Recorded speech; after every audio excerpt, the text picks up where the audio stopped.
राहुल, विजय और मैं अभिषेक, हम तीनों को नई जगह पर घूमना बहुत पसंद था। राहुल को हाइकिंग और मुझे फोटोग्राफी का शौक था और विजय को तो कहीं भी ले चलो वो चला आता।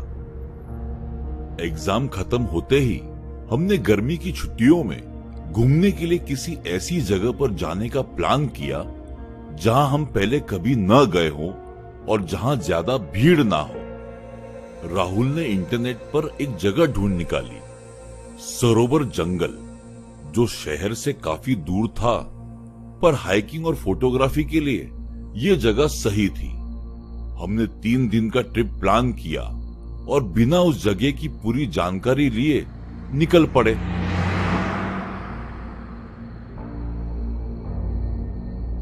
जब हम उस जगह पहुंचे तो हमने देखा कि वो जंगल बेहद खूबसूरत था और काफी घना भी। हमने पूरी जिंदगी में इतनी साफ और सुंदर जगह नहीं देखी थी। जंगल के अंदर काफी ठंडी थी और वहां पर एक चेतावनी भी लिखी हुई थी, अंदर खतरा है। हमें लगा कि जंगली जानवरों की वजह से लिखा होगा, तो हम उसे अनदेखा करके आगे चले गए। मैंने वहां पर ढेर सारी तस्वीरें खींची। सभी तस्वीरों में पीछे एक काली छवि मुझे बार बार दिखाई देती।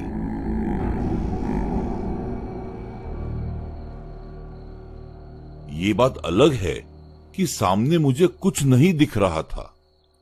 जब हम और अंदर गए तो मेरे कैमरे ने एकदम से काम करना बंद कर दिया। तुमने बैटरी तो नहीं डाली थी ना, या भूल गए?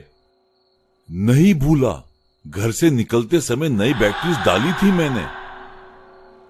हम उस जंगल के और अंदर जाने लगे। उस वक्त मुझे एहसास हुआ कि कोई हमारा पीछा कर रहा है, हमें देख रहा है। मैंने आसपास देखा पर वहां कोई नहीं था। मुझे लगा कि ये मेरा वहम होगा।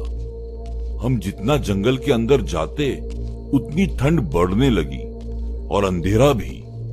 इतना ही नहीं, वहां पर हमें एक अजीब सी बदबू आ रही थी, जैसे कई सारे जानवर वहां पर मरे पड़े हो। पर हमने ध्यान नहीं दिया, क्योंकि जंगल में जानवरों का मरना कोई नई बात नहीं है। ये क्या, इतनी ठंड? थोड़ी देर पहले तो इतनी ठंड नहीं थी यहाँ पर। मुझे लगता है कि अब हमें रुक जाना चाहिए, थोड़ा आराम कर लेते हैं और फिर चलते हैं। अरे, ये विजय कहां गया? अभी तो यहीं था। पता नहीं, कहीं गलती से भटक तो नहीं गया। हम लोग उसे आवाज देने लगे, विजय, विजय, कहां है तू? हम दोनों ने अलग अलग जाकर उसे ढूंढने का सोचा, तो मैं और राहुल अलग हो गए और फिर से उसे पुकारने लगे।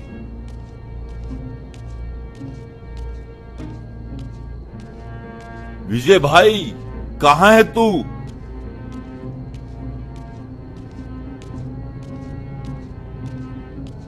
कौन है? कौन है वहां पेड़ के पीछे? बचाओ अभिषेक, बचाओ, बचाओ अभिषेक। राहुल, कहां है तू? विजय,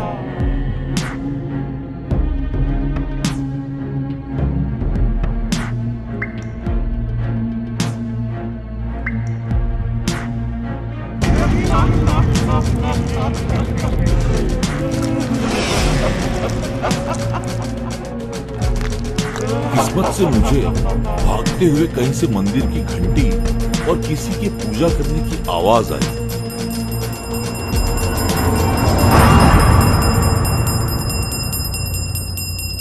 मैं उस तरफ भागते हुए गया। मैंने देखा कि उस जंगल में एक मंदिर भी है, जहां पर एक पुजारी अकेला पूजा कर रहा था। उस पुजारी ने मुझे देख लिया। तुम कौन हो और इस जंगल में क्या कर रहे हो? मैंने उन्हें सारी बात बताई और उन्होंने कहा, ये तो होना ही था। ये जंगल श्रापित है।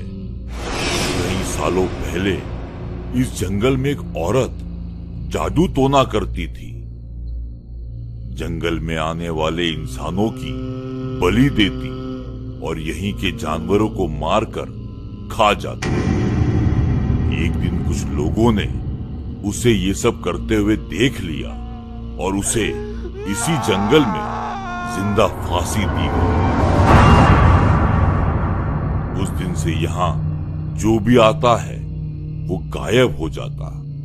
इसलिए हमने इस जंगल के बाहर ही चेतावनी देने वाले फलक लगाए हैं। क्या तुमने नहीं देखा? तब मुझे पता चला कि हमने कितनी बड़ी गलती कर दी सिर्फ उन चेतावनियों को अनदेखा करके। उस पुजारी जी ने बताया कि अब मैं सुरक्षित हूं। वो चुड़ैल इस मंदिर के आगे नहीं आ सकती। मैंने अपनी किस्मत का शुक्रिया अदा किया और वहां से निकल आया। आज भी मुझे अपने दोस्तों की बहुत याद आती है। आज इस बात को पूरे 40 साल हो चुके हैं। मेरा बेटा अपने काम से दूसरे शहर में रहता है और आज मेरे पोते अखिल का जन्मदिन है, इसलिए मैं उसे फोन करके बधाई दूंगा। कैसे हो?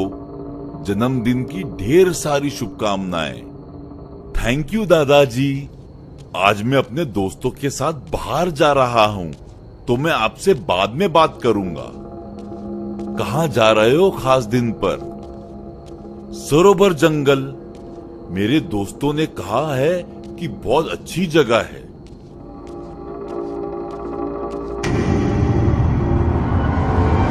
क्या? नहीं, मेरी बात सुनो, वहां मत जाओ। हेलो हेलो दादाजी। हेलो हेलो दादाजी।